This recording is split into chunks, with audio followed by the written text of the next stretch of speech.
नमस्कार दोस्तों आज जिस स्टॉक की मैं चर्चा करने वाला हूं उस स्टॉक का नाम है दोस्तों, आपकी स्क्रीन में भी दिख रहा होगा, नॉर्दर्न आर्क कैपिटल लिमिटेड। अच्छा देखिए, ये जो स्टॉक है ना, इस स्टॉक के ऊपर चर्चा इसलिए कर रहा हूं, पिछले काफी समय से लगातार स्टॉक पे कमेंट आ रहे थे। आप किसी स्टॉक में अगर एनालिसिस या चर्चा ही कराना चाहते हैं, जो भी इंटरनेट में इंफॉर्मेशन अवेलेबल है उसको बस जानना चाहते हैं, उसका नाम प्लीज कमेंट बॉक्स में लिख दिया कीजिए। स्टॉक का क्या है, जितने बहुत सारे जब इकट्ठा हो जाते हैं कमेंट, तो स्टॉक के ऊपर हम चर्चा करते हैं। स्पेशली स्टॉक की चर्चा किया कीजिए जो ना लाइव लाइट में ज्यादा ना हो, जो थोड़ा सा निचले स्तर में चल रहा हो। और यहाँ पे नॉर्दर्न आर्क ने तो 52 वीक लो के आसपास ट्रेड कर रहा है दोस्तों। ओके, तो यदि आप नॉर्दर्न आर्क पे निवेशित हैं या निवेश की सोच रहे हैं या किसी अन्य स्टॉक में चर्चा कराना चाहते हैं, तो कमेंट बॉक्स में बताइए उसका नाम, और वीडियो को भी से लाइक कर दोस्तों, ताकि यूट्यूब औरों को भी रिकमेंड करे। और प्लीज चैनल को सब्सक्राइब अभी से कर लें और ऑल नोटिफिकेशन दबाएं, ताकि इस प्रकार की वीडियो का नोटिफिकेशन आपको मिलता रहे। ओके, सो प्लीज, क्योंकि आपका ये छोटा सा कदम चैनल की ग्रोथ करता है दोस्तों, बहुत मोटिवेशन मिलती है। ओके, सो प्लीज सब्सक्राइब करके ऑल नोटिफिकेशन की बेल जरूर दबाएं और लाइक अभी से कर दें। अब आते हैं भाई साहब ये नॉर्दर्न आर्क कैपिटल के ऊपर। देखिए, ये अपने आप में ना, मुझे ऐसा लगा स्टॉक के, जब मैं देख रहा था, पढ़ रहा था, अपने आप में थोड़ा सा डिफरेंट किस्म का स्टॉक लगा मुझे। रिसेंटली लिस्टेड स्टॉक है, एक काफी अच्छा रनअप दिखाया इसने, और अब 30% से भी ज्यादा की क्रैश स्टॉक में हो चुकी है। और अब और ज्यादा चीज ये है कि जिस सेक्टर से आता है उस सेक्टर की हालत दिन प्रतिदिन बद से बदतर होती जा रही है।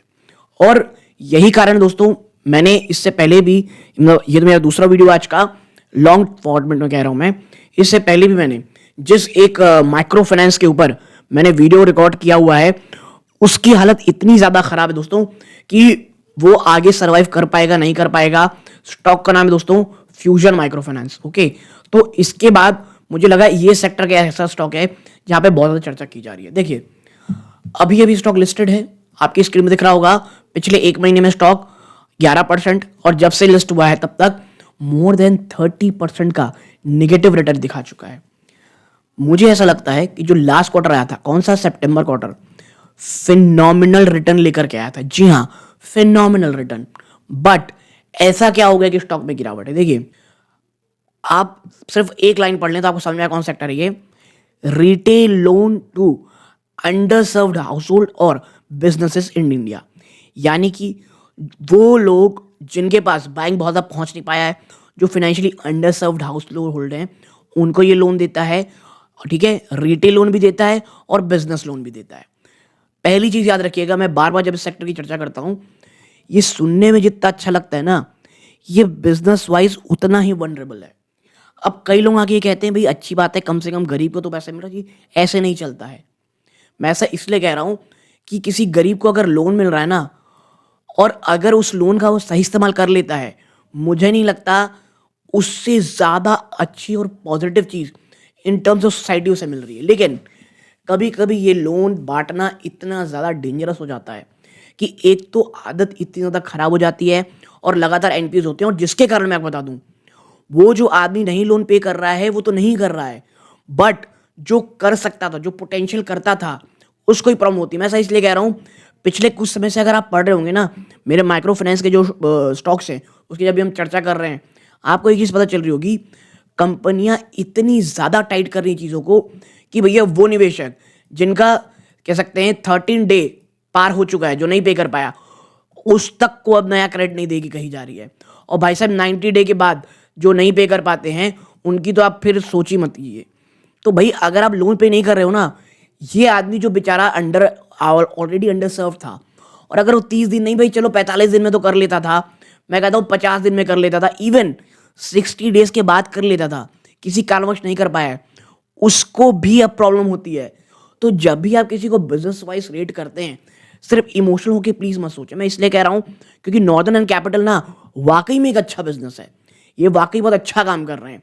करेंटली आप देखोगे बहुत छोटी कंपनी है, और इस प्रकार की छोटी कंपनी है, हमेशा याद रखिएगा, अगर बाजार में गिरावट है, सेक्टर में इश्यूज हैं, भाई साहब ये बहुत बुरी कदर टूटेंगे। स्टॉक की पी कितनी है आप देखिए, यहाँ पे 10.7 है। कितना? 10.7। और इंडस्ट्री की भी कितनी है? 20 पॉइंट, यानी इंडस्ट्री अब सस्ते मिल रहे हैं, almost price to book value में आप ट्रेड हो रही हो, ऑलमोस्ट कर रहे हो। आर ओ ई बहुत अच्छा नहीं, बट हाँ इट्स ओके है। फेस वैल्यू 10 रुपए की फेस वैल्यू का स्टॉक है, ठीक है। आप देखें यहाँ पे ऑपरेटिंग प्रॉफिट मार्जिन 58.4% है, चलिए ठीक है, ठीक। कोई प्लेज परसेंटेज नहीं है, ठीक है।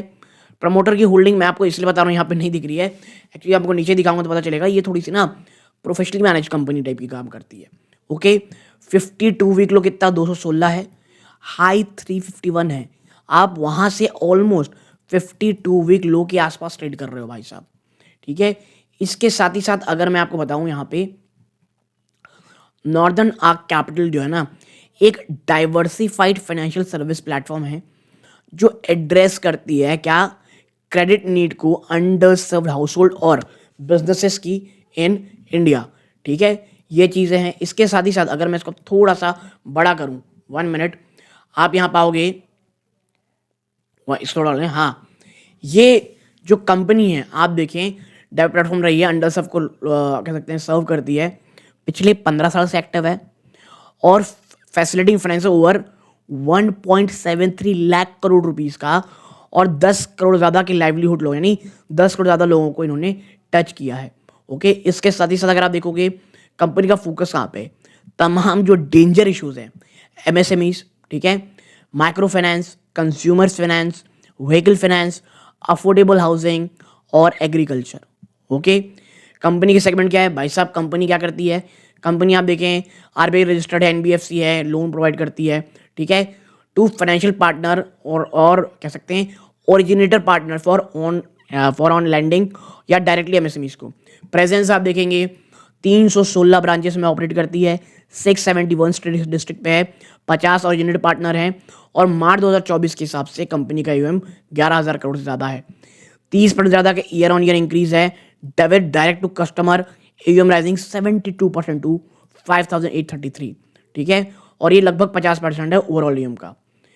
अब देखिए यहाँ पे ना कुछ चीज़ें जो आपको पता होनी चाहिए कि कंपनी का धंधा सबसे ज़्यादा कहाँ से आता है। देखिए मैं ना इतना ज़्यादा फोकस यहाँ पे इसलिए नहीं कर रहा हूँ क्योंकि मुझे ऐसा लगता है आने वाला जो दिसंबर क्वार्टर है ना, ये एक बार रिजल्ट आ जाए, किस प्रकार की उनकी चीज़ें बढ़ रही है हमें पता चल जाए, ओके, तब चीज़ें ठीक होगी। देखिए जोग्राफिकल प्रेजेंस देखोगे 28 स्टेट में कंपनी है, 682 डिस्ट्रिक्ट में है और जिले में यानी यूनियन टेरिटरी 7 में है।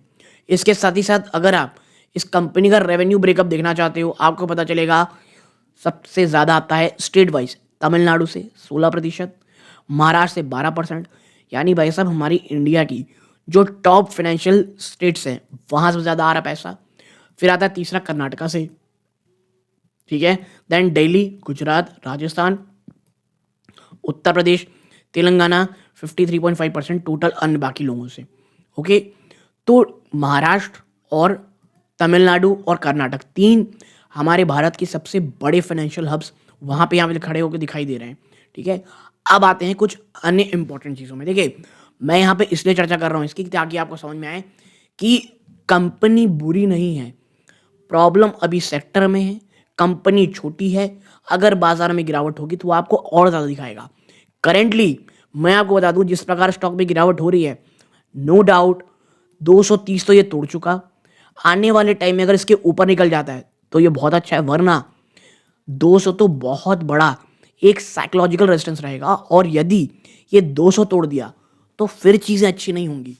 और टू बी प्रिसाइज 190 कतई नहीं टूटना चाहिए, ये साइकोलॉजिकल सपोर्ट और उसके बाद 190 अगर ये टूट जाएगा यकीन मानिए टेक्निकली बहुत ज़्यादा वीक हो जाएगा। और देखिए टेक्निकली वीक होने के बाद स्टॉक बहुत ज़्यादा गिरे ना गिरे, वो ऊपर जाने में बहुत मेहनत करता है, ओके।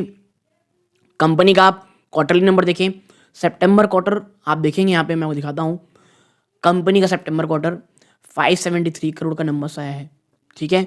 आप देखिए कंपनी का नेट प्रॉफिट 112 करोड़ रहा है, लेकिन जो ईपीएस है भाई साहब वो कम हो गया क्योंकि भाई जो स्टॉक्स है वो बहुत ज़्यादा लिक्विडेट हो गए होंगे, इसलिए आपको ईपीएस यहाँ पे कमी देखने को मिल रही है, ओके।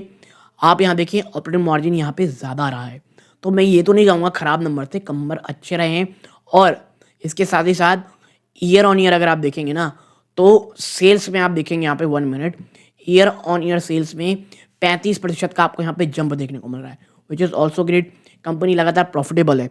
तो मैं बार बार कह रहा हूँ कंपनी खराब नहीं है। और देखिए, जब कंपनी खराब ना हो ना, सबसे अच्छा सिनारियो मुझे लगता है बाजार में थोड़ा गिरावट हो, आपका स्टॉक भी और ज़्यादा गिर चुका हो, आपका जो दिसंबर क्वार्टर है वो आने वाला है और वो थोड़ा सा गुड हो जाए, फिर जो स्टॉक टूटा हुआ है ना वो सबसे ज़्यादा तेज़ी आपको उसी समय दिखाता है।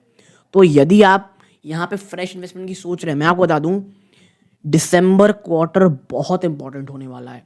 ओके, और दिसंबर क्वार्टर अगर अच्छा जाएगा, ऑलरेडी स्टॉक तकरीबन टूटा हुआ है, तो वो पॉजिटिव इफेक्ट करेगा स्टॉक के शेयर प्राइस में। अब नीचे चलते हैं, कंपनी शेड्यूलिंग पैटर्न देखें आप।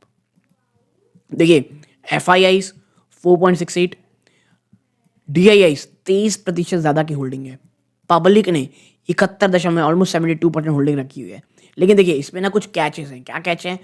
पब्लिक है, लेकिन इसमें देखें आप, यहाँ पर 16% ज़्यादा की holding, leave for financial inclusion है, ऑगस्ट के इन्वेस्टमेंट है 16%, 8 रोड है और फिर इंटरनेशनल फाइनेंस है। जैसे मैं बार बार कह रहा हूँ, ये प्रोफेशनली मैनेज्ड कंपनी। ओके, क्या मैनेज? Professionally manage. अच्छा, पब्लिक की इसमें होल्डिंग काफ़ी ज़्यादा है, तो अगर माल पब्लिक में से बिकना शुरू होता है यहाँ से, तो पब्लिक को परेशानी हो सकती है दोस्तों। ठीक है, और अगर मैं यहाँ पे थोड़ा सा आपके सामने नोट्स में जाऊँ, कंपनी जिस प्रकार की बात कह रही है, आप यहाँ पर पाओगे। ठीक है, यहाँ पर कंपनी की ज़्यादा हम वो बात नहीं करेंगे, यहाँ हम बात करेंगे कंपनी की फ्यूचर आउट ग्रोथ की और जो चैलेंजेस हेडविंड है। देखिए, ग्रोथ प्रोजेक्शन क्या है, कंपनी एक्सपेक्ट कर रही है कि भाई वो क्या अचीव करेगी, एयूएम ग्रोथ 25-27% फाइनेंशियल 25 के अंत तक। और सबसे बड़ा स्ट्रॉन्ग फोकस कहाँ है? Secured lending. और मैं बता दूं आपको, अगर कंपनी सिक्योर्ड लैंडिंग की ओर जा रही है तो इनका जो ओपीएम है ये आपको नीचे आता हुआ बिल्कुल बराबर दिखाई दे सकता है। कॉस्ट ऑफ फंडिंग देखेंगे तो ये एंटिसिपेट किया जा रहा है कि इसमें कमी देखने को मिलेगी कॉस्ट ऑफ फंडिंग में। क्यों? क्रेडिट रेटिंग बढ़ चुकी है। जब आपकी क्रेडिट रेटिंग बढ़ जाती है तो जब आप कर्जा लेते हो, क्योंकि देखिए आपका एट द एंड बिजनेस क्या है, आप कर्ज दे रहे हो दूसरों को, उसके लिए माल मार्केट से उठा रहे हो। अगर आपकी क्रेडिट रेटिंग अच्छी है तो आप क्या कर पाओगे? कम इंटरेस्ट रेट में माल उठा पाओगे। ठीक है, चैलेंजेस क्या है? सबको पता है ये चैलेंज, माइक्रो फाइनेंस सेक्टर में बहुत बड़ा स्ट्रेस है। कंपनी बात को एक्नॉलेज कर रही है कि माइक्रो फाइनेंस सेक्टर में नो डाउट चैलेंजेस हैं और जो ओवर लेवरेजिंग देखने को मिल रही है ना बोरोवर्स की, लेकिन कंपनी रिकवरी को ऑप्टिमिस्टिक। की प्रॉब्लम ये हुई है ना, लोग 2-2, 3-3 प्रकार के लोन लेकर रखे हैं और इतनी लोन देने की इतनी बड़ी होड़ लग गई थी कि ध्यान ही किसी ने नहीं दिया था। मार्केट वॉलेटिलिटी अगर देखेंगे तो मैंने बात के लिए विजिलेंट है कि जो पोटेंशियल मार्केट वॉलेटिलिटी है इसके लिए तैयार रहें और हमने जो स्ट्रैटेजीज है उसको उसी प्रकार बना के रखी हुई है। आप कंक्लूजन में जाओगे तो देखिए, ओवरऑल नॉर्दर्न आर्क लिमिटेड इसने क्या डेमोन्स्ट्रेट यानी क्या दिखाया है? Strong financial performance, risk management को लेकर बहुत ज़्यादा कमिटमेंट है कंपनी, एक प्रोएक्टिव अप्रोच रखी है इंडस्ट्री चैलेंजेस के सामने। अच्छा देखिए, ये सुनने में बहुत अच्छा लग रहा है, लेकिन मैं आपको बता दूं कि अगर दिसंबर क्वार्टर नंबर खराब आते हैं, बहुत ही ज़्यादा मैं कहूँगा ये प्रॉब्लमेटिक जो है स्टॉक के लिए, और आपको एक भयानक गिरावट यहाँ पर देखने को नो डाउट मिल सकती है दोस्तों। ठीक है, तो ये कुछ उसकी चीज़ें हैं, अगर आप पॉज करके पढ़ना चाहें तो नो डाउट भाई पढ़ सकते हैं, बट मुझे लगता है काफ़ी ज़्यादा चीज़ें हमने यहाँ पे चर्चा कर ली हैं। आपकी क्या राय है स्टॉक को लेकर के बताइएगा। वीडियो को लाइक करके चैनल सब्सक्राइब जरूर कीजिएगा। यहाँ तक जुड़े रहे बहुत बहुत धन्यवाद। ये श्रीकांत है, जय हिंद।